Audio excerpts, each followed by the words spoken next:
Britney Spears in her own words. We gotta talk about this, but before we get into it, hello, my name is Sebastian and I spill pop culture tea videos every single day. So if you're looking for a new messy best friend, you have found me. You guys, I'm gonna jump into this because Britney Jean Spears, I have been reading a little bit of her book, her memoir to you guys, and I'm always highly encouraging you guys to get this because I think it's so incredibly important. Now, I have been receiving a lot of really nasty messages, not a lot, but enough for me to want to talk about this. There's a lot of people that still don't quite understand Britney Spears, or a lot of people who are just kind of now finding everything out.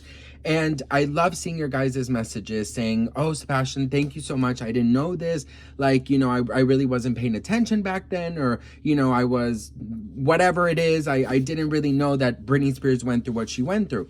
And so reading this, I've had some negative, feedback, but whatever. But for the most part, it's been so amazing. And it's been more of the same of, I had no idea. So I want to continue in that energy because I am all about just people kind of, getting to know what Britney Spears went through, because it will help them give her more grace.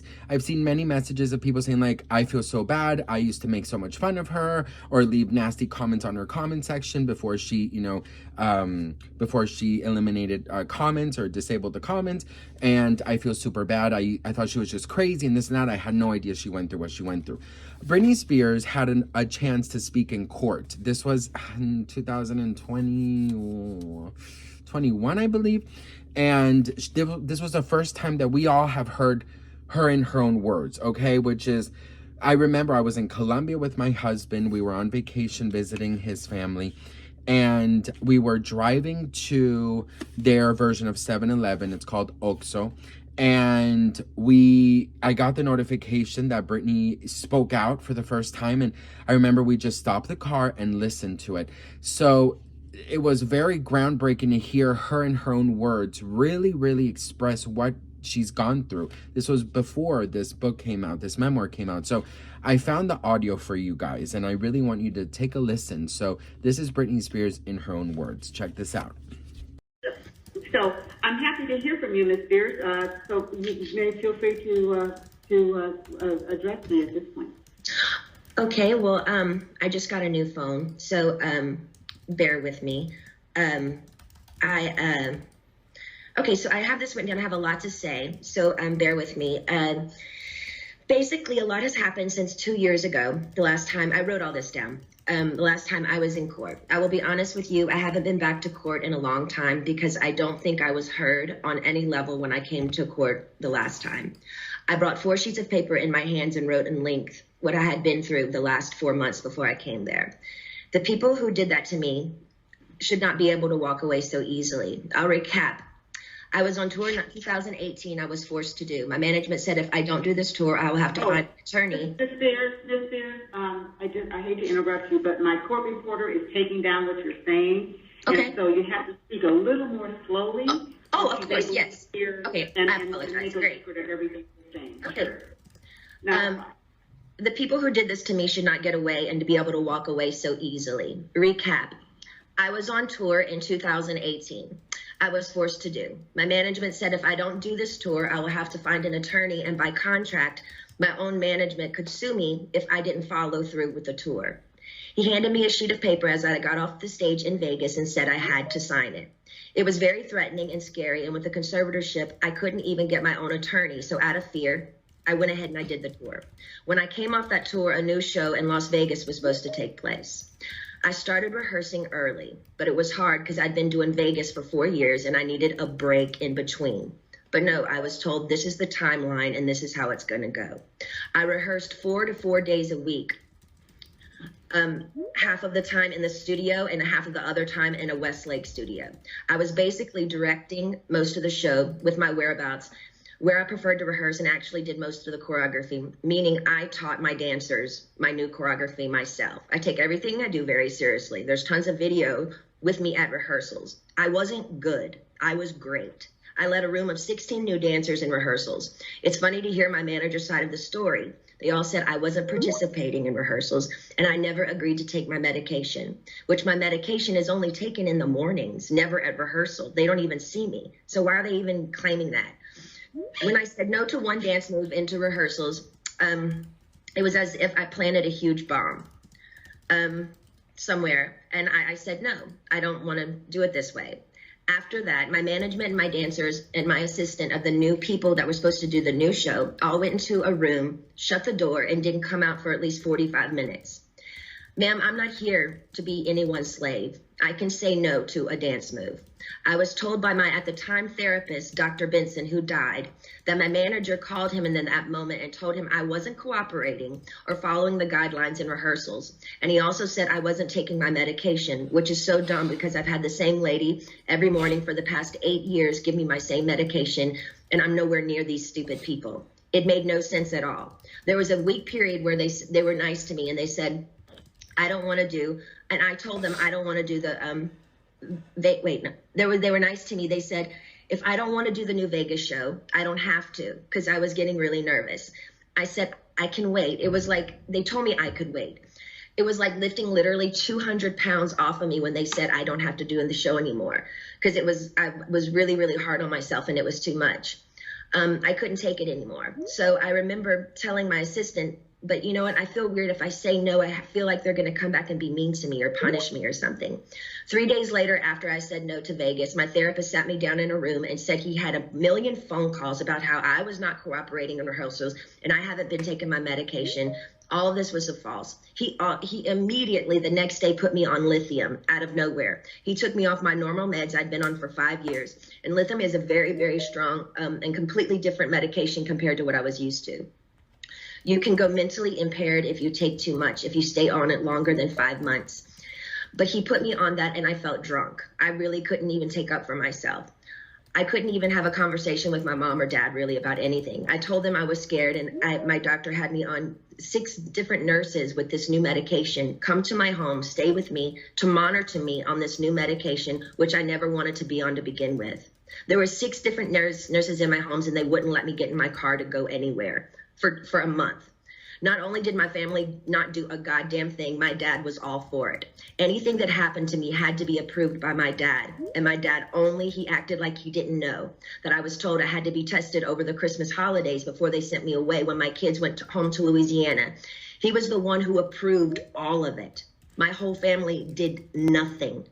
He was the one who approved all of it. My whole family did nothing.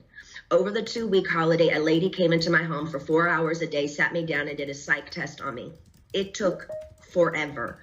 But I was told I had to then, after that I got off, I was told I had to then, after I got a phone call from my dad saying, after I did the psych test with this lady, basically saying I had failed the test or whatever, I'm sorry, Brittany, you have to listen to your doctors. They are planning to send you to a small home in Beverly Hills to do a small rehab program that we're going to make up for you. You're going to pay $60,000 a month for this.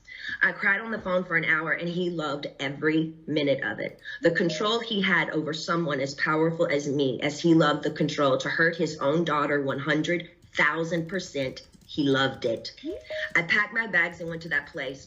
I worked 7 days a week, no days off, which in California, the only similar thing to this is called sex trafficking, making anyone work against their will, taking all their possessions away, credit card, cash, phone, passport card, and placing them in a home where they work with the people who live with them. They all lived in the house with me, the nurses, the 24/7 security. There was one chef that came there and cooked for me daily during the weekdays. They watched me changed every day naked, morning, noon, and night. My body, I had no privacy door for my room. I gave 8 gallons of blood a week. If I didn't do any of my meetings and work from 8 to 6 at night, which is 10 hours a day, 7 days a week, no days off, I wouldn't be able to see my kids or my boyfriend. I never had a say in my schedule. They always told me I had to do this. And ma'am, I will tell you, sitting in a chair 10 hours a day, 7 days a week, it ain't fun. And especially when you can't walk out the front door. And that's why I'm telling you this again 2 years later. After I've lied and told the whole world I'm okay and I'm happy, it's a lie. I thought maybe I said that enough. Maybe I might become happy because I've been in denial. I've been in shock. I am traumatized. You know, fake it till you make it. But now I'm telling you the truth, okay? I'm not happy. I can't sleep. I'm so angry, it's insane, and I'm depressed. I cry every day, and the reason I'm telling you this is because I don't think how the state of California can have all this written in the court documents from the time I showed up and do absolutely nothing, just hire with my money another person to keep my dad on board. Ma'am, my dad and anyone involved in this conservatorship and my management who played a huge role in punishing at me when I said, no, ma'am, they should be in jail. Their cool tactics working for Miley Cyrus as she smokes on joints and stage at the VMAs. Nothing is ever done to this generation for doing wrong things. But my precious body, who's worked for my dad for the past fucking 13 years, trying to be so good and pretty, so perfect when he works me so hard, when I do everything I'm told in the state of California, allowed my ignorant father to take his own daughter, who only has a role with me if I work with him. They set back the whole course and allowed him to do that to me. That's giving these people I've worked for way too much control. They also threatened me and said if I don't go, then I have to go to court. And it will be more embarrassing me if the judge publicly makes you go the evidence we have. You have to go. I was advised for my image, I need to go ahead and just go and get it over with. They said that to me. I don't even drink alcohol. I should drink alcohol, considering what they put my heart through. Also, the Bridges facility they sent me to, none of the kids, I was doing this program for 4 months. So the last 2 months I went to a Bridges facility. None of the kids there did the program. They never showed up for any of them. You didn't have to do anything if you didn't want to. How come they always made me go? How come I was always threatened by my dad and anybody that participated in this conservatorship? If I don't do this, what they tell me to enslave me to do, they're going to punish me. The last time I spoke to you by just keeping the conservatorship going and also keeping my dad in the loop made me feel like I was dead, like I didn't matter, like nothing had been done to me, like you thought I was lying or something. I'm telling you again because I'm not lying. I want to feel heard, and I'm telling you this again so maybe you can understand the depth and the degree and the damage that they did to me back then. I want changes, and I want changes going forward. I deserve changes. I was told I have to sit down and be evaluated again if I want to end the conservatorship. Ma'am, I didn't know I could petition the conservatorship to end it. I'm sorry for my ignorance, but I honestly didn't know that. But honestly, I don't think I owe anyone to be evaluated. I've done more than enough. I don't feel like I should even be in a room with anyone to offend me by trying to question my capacity of intelligence, whether I need to be in this stupid conservatorship or not. I've done more than enough. I don't owe these people anything, especially me, the one that has roofed and fed tons of people on tour on the road. It's embarrassing and demoralizing what I've been through, and that's the main reason. I've never said it openly, and mainly I didn't want to say it openly because I honestly didn't think anyone would believe me. To be honest with you, the Paris Hilton story on what they did to her to that school, I didn't believe any of it. I'm sorry, I'm an outsider, and I'll just be honest, I didn't believe it. And maybe I'm wrong, and that's why I didn't want to say any of this to anybody, to the public, because I thought people would make fun of me or laugh at me and say, she's lying, she's got everything, she's Britney Spears. I'm not lying. I just want my life back, and it's been 13 years, and it's enough. It's been a long time since I've owned my money, and it's my wish and my dream for all of this to end without being tested. Again, it makes no sense whatsoever for the state of California to sit back and literally watch me with their own 2 eyes make a living for so many people and pay so many people trucks and buses on tour on the road with me and be told I'm not good enough. But I'm great at what I do, and I allow these people to control what I do, ma'am, and it's enough. It makes no sense at all. Now, going forward, I'm not willing to meet or see anyone I've met with enough people against my will. I'm done. All I want is to own my money for this to end and my boyfriend to drive me in his fucking car. And I would honestly like to sue my family, to be totally honest with you. I also would like to be able to share my story with the world and what they did to me instead of it being a hush-hush secret to benefit all of them. I want to be able to be heard on what they did to me by making me keep this in for so long is not good for my heart. I've been so angry and I cry every day. It concerns me. I'm told I'm not allowed to expose the people who did this to me. For my sanity, I need you to the judge to approve me, do an interview where I can be heard on what they did to me. And actually, I have the right to use my voice and take up for myself. My attorney says I can't, it's not good. I can't let the public know anything they did to me. And by not saying anything is saying it's okay. I don't know what I said here. It's not okay. Actually, I don't want to interview. I'd much rather just have an open call to you for the press to hear, which I didn't know today we're doing. So thank you. Instead of having an interview, honestly, I need that to get it off my heart, the anger and all of it that's been happening. It's not fair they're telling me lies about me openly. Even my family, they do interviews to anyone they want on news stations. My own family doing interviews and talking about the situation and making me feel so stupid. And I can't say one thing. And my own people say I can't say anything. It's been 2 years. I want a recorded call to you. Actually, we're doing this now, which I didn't know that we were doing this. To the public who knows what they did to me. I told I know my lawyer, Sam, has been very scared for me to go forward because he's saying if I speak up, I'm being overworked in that facility of that rehab place. The rehab place will sue me. He told me I should keep it to myself, really. I would personally like to. Actually, I know I've had grown with a personal relationship with Sam, my lawyer. I've been talking to him like 3 times a week now. We've kind of built a relationship, but I haven't really had the opportunity by my own self to actually handpick my own lawyer by myself. And I would like to be able to do that. I would like to also, the main reason why I'm here is because I want to end the conservatorship without having to be evaluated. I've done a lot of research, ma'am, and there's a lot of judges who do end conservatorships for people without them having to be evaluated all the time. The only times they don't is if a concerned family member says something's wrong with this person and otherwise. And considering my family has lived off my conservatorship for 13 years, I won't be surprised if one of them has something to say and go forward and say, we don't think this should end. We have to help her, especially if I get my fair served in turning exposing what they did to me. Also, I want to speak to you about, at the moment, my obligations, which I personally don't think at the very moment I owe anybody anything. I have 3 meetings a week I have to attend no matter what. I just don't like feeling like I work for the people whom I pay. I don't like being told I have to, no matter what, even if I'm sick. Jody, the conservator, says I have to see my coach Ken even when I'm sick.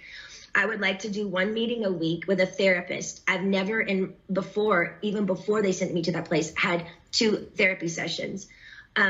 A therapy session and 1 therapy session with I have a doctor and then a therapy person. What I've been forced to do illegal in my life, I shouldn't be told I have to be available 3 times a week to these people I don't know. I'm talking to you today because I feel, again, yes, even Jody is starting to kind of take it too far with me. They have me going to therapy twice a week and a psychiatrist. I've never in the past they had me going, twice a week and Dr. Gold, so that's 3 times a week. I've never in the past had to see a therapist more than once a week. It takes too much out of me going to this man I don't know. Number 1, I'm scared of people. I don't trust people with what I've been through.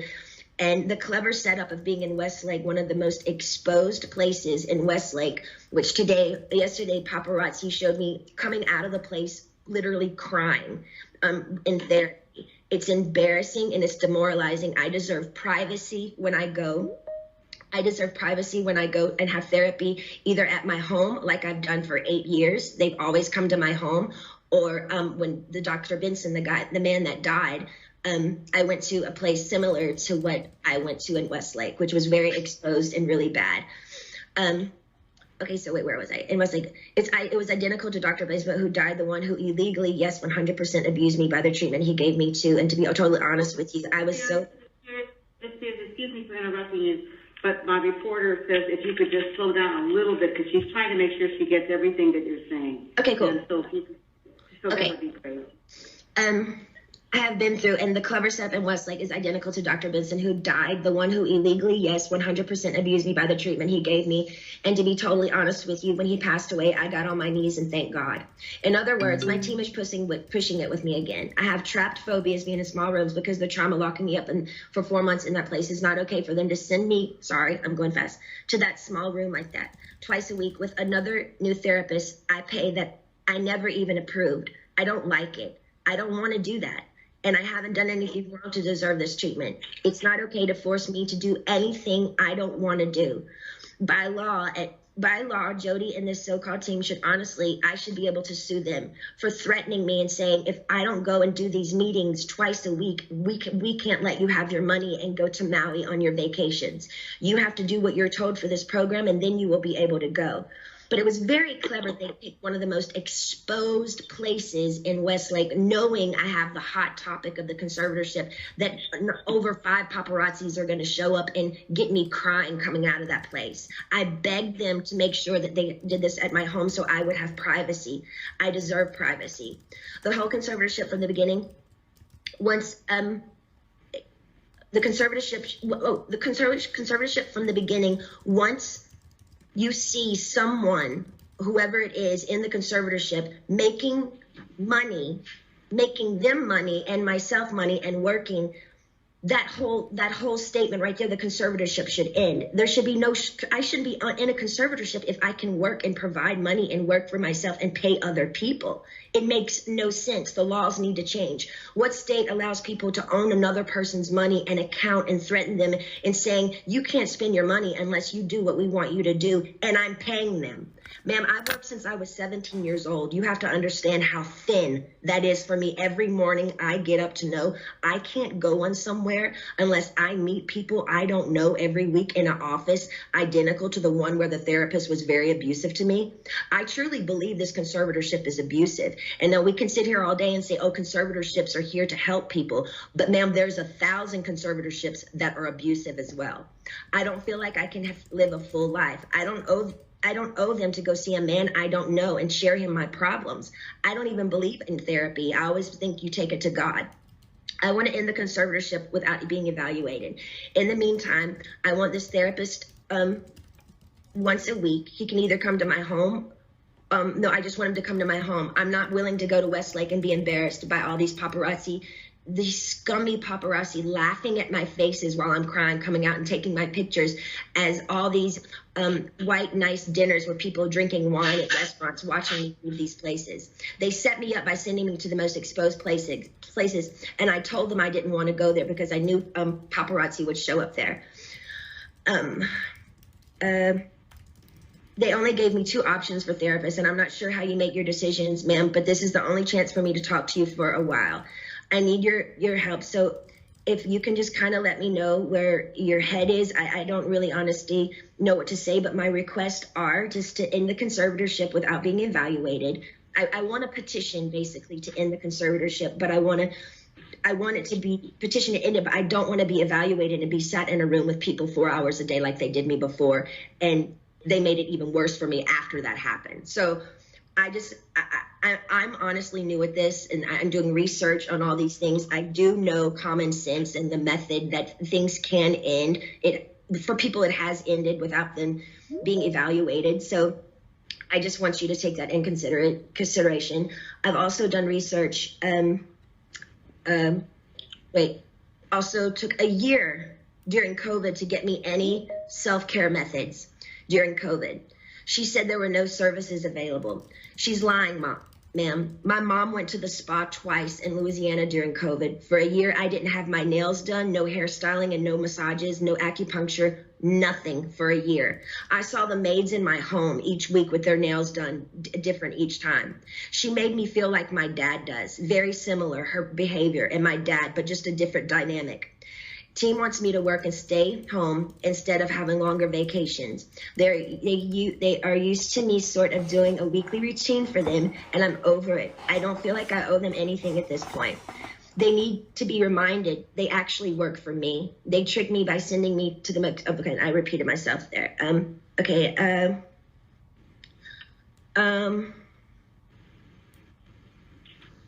Also, I was supposed to be able to, I have a friend that I used to do AA meetings with. I did AA for 2 years. I have I did 3 meetings a week. I met a bunch of women there, and I'm not able to see my friends that live 8 minutes away from me, which I find extremely strange.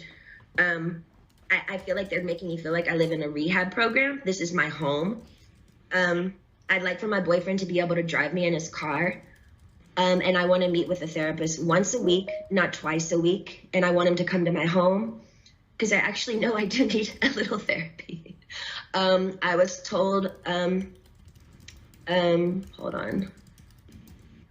I think that's, and I would like to progressively move forward, and I want to have the real deal. I want to be able to get married and have a baby. I was told right now in the conservatorship, I'm not able to get married or have a baby. I have a ID inside of myself right now, so I don't get pregnant. I wanted to take the ID out so I could start trying to have another baby, but this so-called team won't let me go to the doctor to take it out because they don't want me to have children, any more children. So basically this conservatorship is doing me way more harm than good.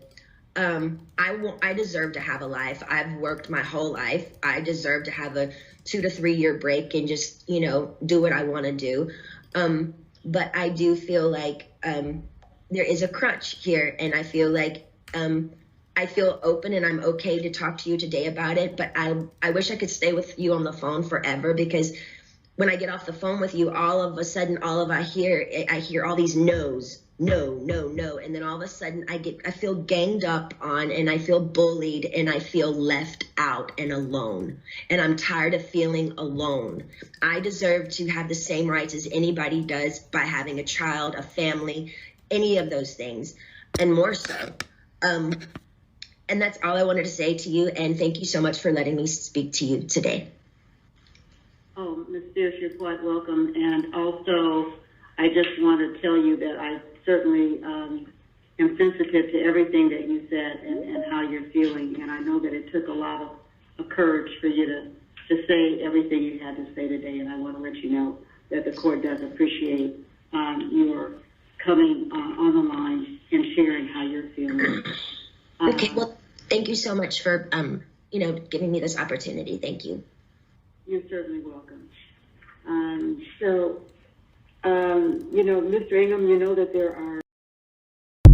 So I just hope that this finds the people out there who don't quite understand Britney, or think that they know Britney, or, think it's okay to make fun of her. We all have our journeys. We all have things that we've gone through. We all have so many ups and downs, so many hardships that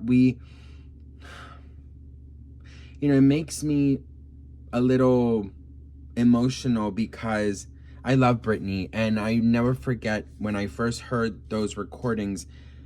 I was in such shock, because yes, the Free Britney movement was around, and we've heard so many things, but we've never really heard her in her own words. And this completely changed everything I thought about. And I love her so much, and I just pray that the whole world can take a second to listen to this, to see this, and to give her grace. And all these articles written about her, and all of these horrible rumors and allegations, they will literally disappear if people just got to know what really Britney Spears went through. So I hope you enjoyed this. I am so incredibly grateful and thankful for each and every one of you. I don't take any of you guys for granted.